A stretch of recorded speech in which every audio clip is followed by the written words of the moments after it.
Hey guys, so this is Ryan J. Owens. I own EliteVolley.com, which is an agency that helps international players find schools in America and Canada, and then I help young aspiring pro athletes or amateur athletes that aspire to be pro to go pro all around the world. So um, basically, today's game plan session is one of many that we're going to have in the future. I'll either be doing them through EliteVolley.com's YouTube account or through Beyond Athletics, because one of my missions is just to educate athletes. So today's topic is and deal with being unsigned. So a lot of people kind of like think, okay, I'm going to go play pro. What's the next step? Okay, I found an agent, or I don't have an agent. I'm going about it. My friends are getting signed. It's May, then it's June, then it's July, then it's August, then it's September. Welcome to the time of year where I start to get jobs for myself. September, October, November, even.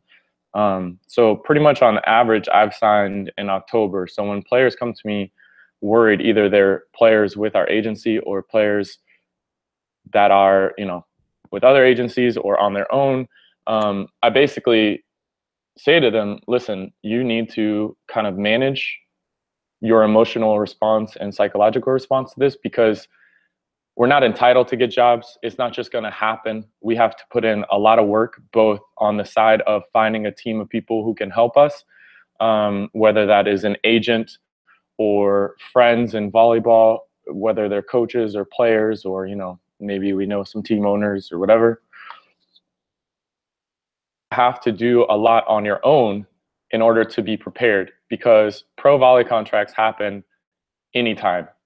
It doesn't matter if season started. It doesn't matter if it's the middle of season or if it's even close to the end of season. A lot of players get contracts. So just know that if you're prepared, you'll always be able to just take a job whenever it does come up. And you have to realize that it can come up at any time. You can be signed way before all your friends, and you could be signed as the last one of your friends. So, and then of course you could not get a job, because there are thousands and thousands and thousands of players. So what I want to do right now is just go through some common mistakes. So some of the common mistakes, number one on my list is going to be, you either have no agent or you have the wrong agent. And I say this knowing that I would like my girls to hear that I'm saying that, because we have over 30 players. And while we're small and we focus on the athletes and we really try to find them really good fits in terms of teams that they can platform. So we say platform or springboard, because you want a platform where you can get exposure to international teams, coaches, so they see you, they see what you're doing. And you want a springboard in terms of, you want a good enough situation where you can play really well throughout the season, you can get great video, and you can feel comfortable with that international lifestyle. So basically what happens is either you don't have an agent or you have the wrong agent, in terms of, if you can't communicate with your agent, even if you're communicating often, if the communication just isn't great, maybe you need a different agent. That agent might let you go, you might let that agent go and move on. Sometimes players get stuck in a situation that's not healthy, and they're doing everything that they can, which is uncommon, because most players don't know as rookies what they should be doing, and I'm going to help you with that after. Or they just don't have an agent, and now you're stuck in the water. You can't move anywhere. The second biggest thing is that you wait. Waiting and being frozen. When I say waiting, I mean you're waiting to act. You're not doing anything. You're not training. You haven't even planned out your training, whether you're doing physical training, just maybe yoga to keep your body flexible and mobile. You're not doing agility training to keep your fast twitch muscles firing and good for a season, so that they can take a load when you start training in preseason, because preseason, like I'm going to talk about, is going to be hard. You might be waiting to find an agent because you're overloaded. If anybody's having trouble with getting started, I suggest you go to elitevolley.com/PROVOLLEY 101, or go to YouTube and just type in PROVOLLEY 101. And so far I made like 5 or so videos, really short videos. I think about 5-6 minutes max, maybe a little longer, but I'm not sure. I think the whole series so far is around 30 minutes. So it should teach you from start to finish how you can go about that and get started, so you're not waiting. The other thing is not asking your agent what's going on, not asking players what's going on. Hey, I see you signed with that team. Congrats. How'd that come about? You know, who else do you know in the league? Who else is on your team? Do you know anybody who might have switched teams that, you know, and ask obviously for your position. So not asking questions is really going to hurt you. Always ask questions. Another good way to prepare for what you're going to come up against when you finally do get a contract, or like some pros have had to deal with, just dealing with that fact, is listening to other pros' stories. So I suggest to go to beyondathletic.com, which is the podcast I started, which is free. You can either watch from the website on beyondathletic.com, or you can go to iTunes, or if you don't have Apple products, you can, or I guess you could put iTunes on PC. But if you have, for instance, Androids or whatever other phones are out there, you can use, I think it's called Stitcher, and there's one called Podcast Addict. And not only my podcast, but there's many podcasts that can help you with these kind of things. So let's get into a game plan really fast, because I don't want this to go 30 minutes. I'd rather there was somewhere around 15 or 20 minutes total. So that leaves me about 5-10 minutes to go. Game plan. You need to put together a game plan. How you do that is, first of all, before you sit down and you write down anything, you get up off your ass and you go train. Go train, go play, start moving, start doing stuff in volleyball. Whether you're an indoor player that's never played sand, go do your moves on the sand. Without a net, with a net, go play with a volleyball on the sand, just bumping it, setting, walking around. That has a lot to do with hand-eye coordination and balance, because now you're working in these different elements. You have the sun, you have wind, you have the sand. This is going to help you out. Touching a volleyball at any point of the year is going to make you a better volleyball athlete. So get out, get up, get out, train, play. That's the first thing. When you're done training, you're done playing for the day, sit down and find help. Pro Volley 101 on YouTube or elitevolley.com. Your friends that have played pro, your coaches, network. Always realize, though, when you're networking, you're going to get the information at the same level as the people that you're networking through. So if you're networking through lower level D1 players or NAIA players or whatever, lower level pro players, rookie pro players, players that have gotten fired a couple of years in a row as pros, then you probably can use that information, but you probably need to upgrade your information also. So the ways that you can seek that are through Beyond Athletic. We have the mentors that all of those people, the volleyball players and the other athletes that did their episodes with us, they usually give some way to contact them, and they're very open to it. So if you do it, they're going to talk to you. If somebody doesn't message you back after, like, I'd say a week or two at the most, write them again. Just write them a smiley face and hope you saw this. Why not? You have nothing to lose. And try that with multiple people. Don't just try it with one person. So get help from other players, coaches that might have done it.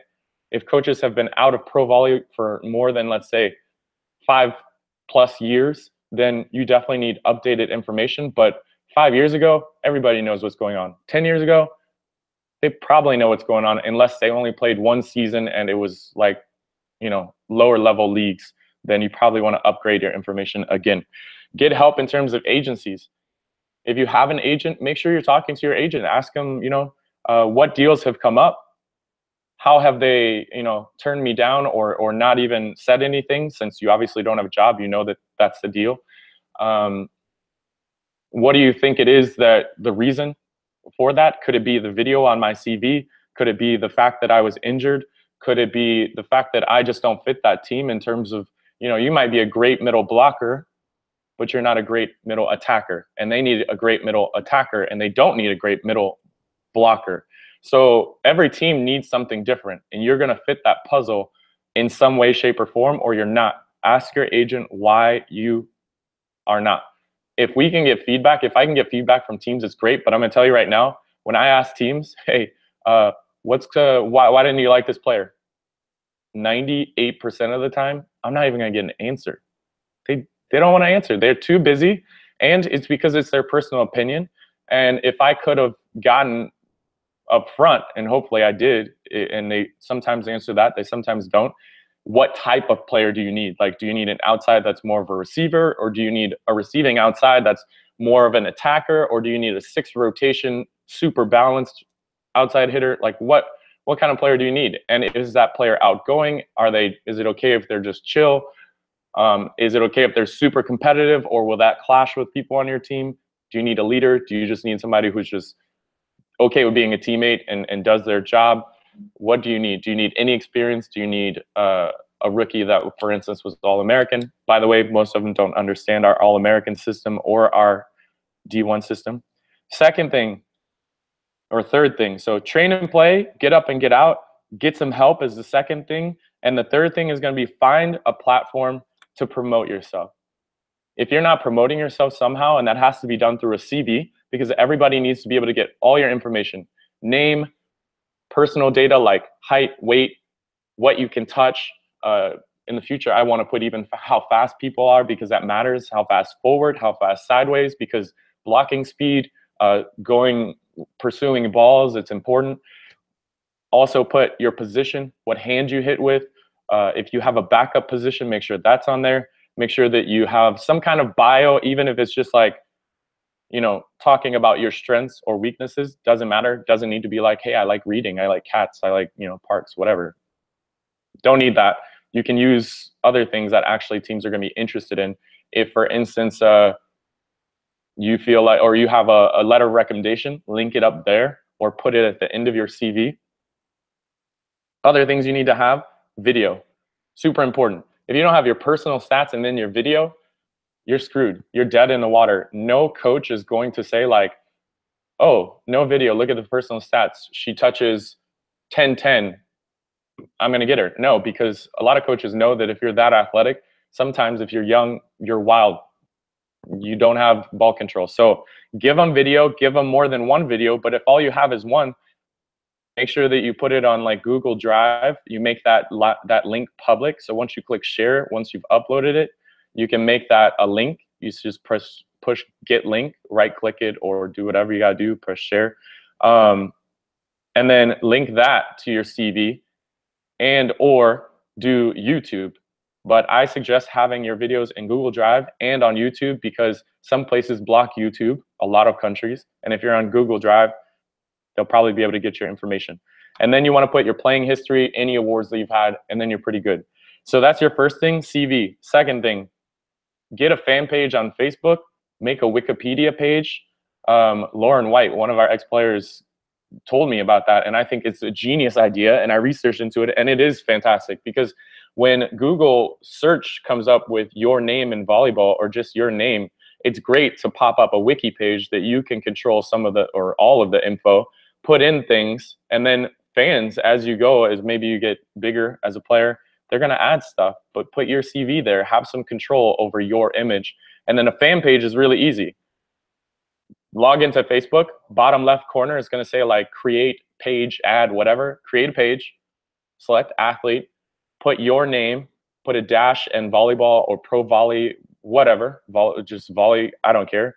Make sure people know that it's you, plus it's a fan page by seeing the extra, because they don't know. They'll just see your name and think that it's maybe a personal page. You want to separate your personal and your public image.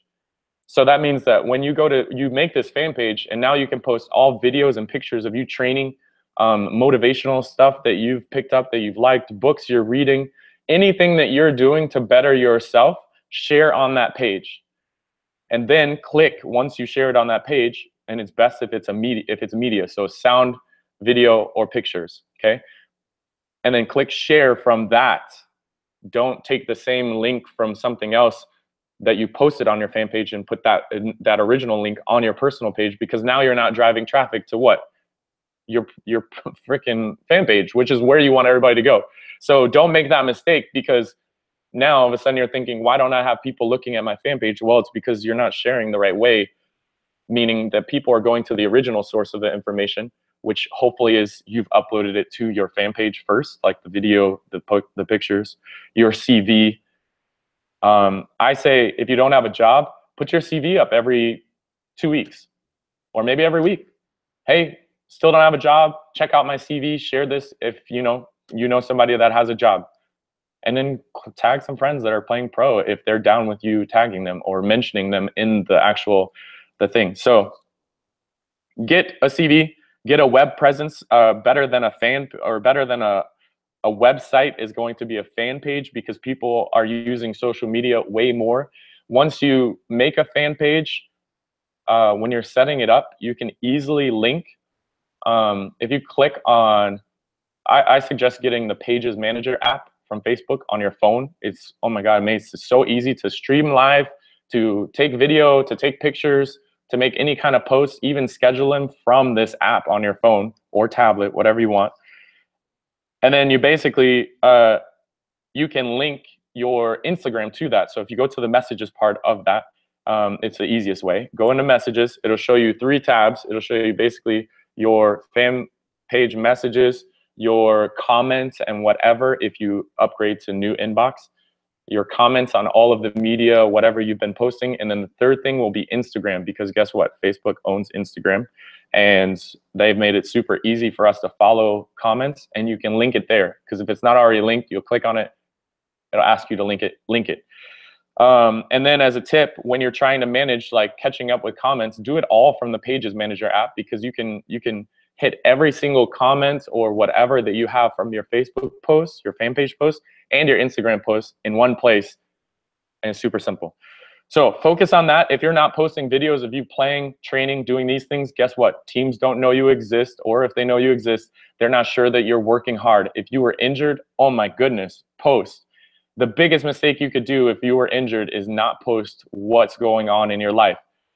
Post the massage, post the icing, post the stretching, post the strength and conditioning, whatever it is that you're doing. Post the results of how well you've healed, if it's a photo of an MRI or whatever it is.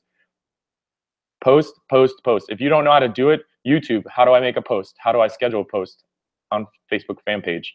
Like literally that. Type out your question and you'll find videos. Third thing you can do, or 1, 2, 3, 4. Fourth thing you can do. Focus on what you can control. What can you control? You cannot control if you're going to get a job. Trust me. I can't control it for my players. Teams are going to like them. Teams are going to choose players that you did better than in your league because of certain reasons. And it's wild to me, and it's wild to you, but that's how it happens. So make sure that you focus on what you can control. What can you control? How hard you work, how often you work, and how well you communicate. Those 3 things are super important. If you're communicating with your friends, with your agent, with anybody, if you are getting, for instance, interest from a teammate of yours or somebody you don't know, an agent, a team, a coach, make sure that your agent knows immediately, and you let that person know, I have updated my agent that's helping me, because now if something was happening in the background that you couldn't know about, because you can't know about everything that an agent is doing because they're working really hard for you, there's no way for them to update you every second they talk to a coach in every single way. So if you screenshot that, put it in a message between those 3 parties, you, the agent, your agent, and that person who wrote you, and just say, hey, thanks, I'm represented by these people. Here's a screenshot of what we talked about already. Put their email and their phone number if you want as an extra. And then your agent should handle things from there. I think that's a good way to do things, because it tells the other side, listen, I'm professional about this. I would like you to be professional in this way. Why? Because you don't want to say, I'm really happy in this job, I'm really excited for this job, and then they offer the job to me, and I know, for instance, they could pay X amount before that job came to me through you, which I already might have and probably knew about on this side. And now all of a sudden, even though I've sent their CV to them, or your CV to them as a player, my players, they weren't responding. But now all of a sudden, X person who links them on the other side, you and that team, says something, and now they're interested. Word of mouth does so much for people, but you want to keep it professional, and you don't want to let a job go, because if they know you really, really, really want the job, then why not just X the amount by 70 or 30%, 20%, 50%? If they get the idea, holy crap, this person's really thirsty, this person's really hungry for a job, then yeah, you're left with, maybe you're going to get beat out for that job because now you're like, oh crap, that's what it is, and I've already offered you for X amount because I know they can do it. Now they know they can get you for less. Guess what? You're probably going to lose the job. When if you came to me, or your agent, you could have done a deal if you just said, hey, sounds interesting. Here's my agent. Be ambiguous. So focus on what you can control. You're posting on social media, your communication with your agent, your communication with other players, networking, finding mentors, doing all that stuff, and then getting out, working out, doing those things. And the last thing, the fifth thing, is manage your emotions. It's really hard sometimes for me still, after 12 years of playing pro, to handle not having a job. This is the wrap up for everything. If you don't have a job and you're worried and whatever, you have to like smack yourself in the face and go, can I control this? How much control do I have over this? I think that's the first question. And when you realize you don't have a ton of control over it in terms of getting the job, negotiating and all that stuff, forcing coaches to choose you, you don't. And when you realize that, you can say, okay, there's my perspective. Now, how do I deal with this? Am I way too anxious about this? Is it keeping me from doing these other things, these other 4 things that I just listed?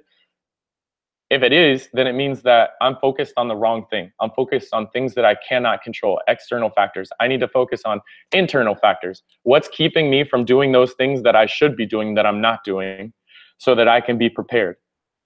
On those, make your plan of action. But before you make your plan of action, what do? Get up and move.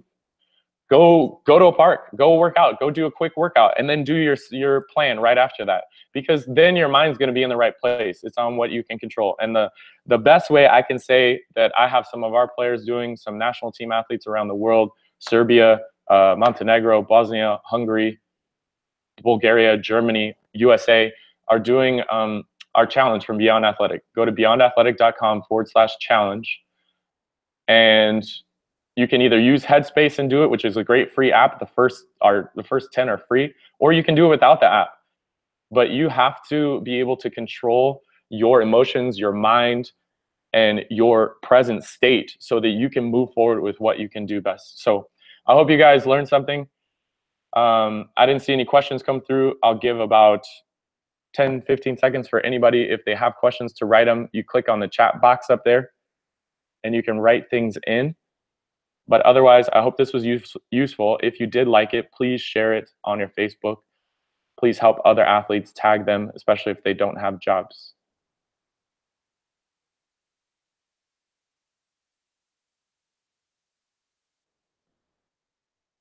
Cool. So no questions. Talk to you guys later.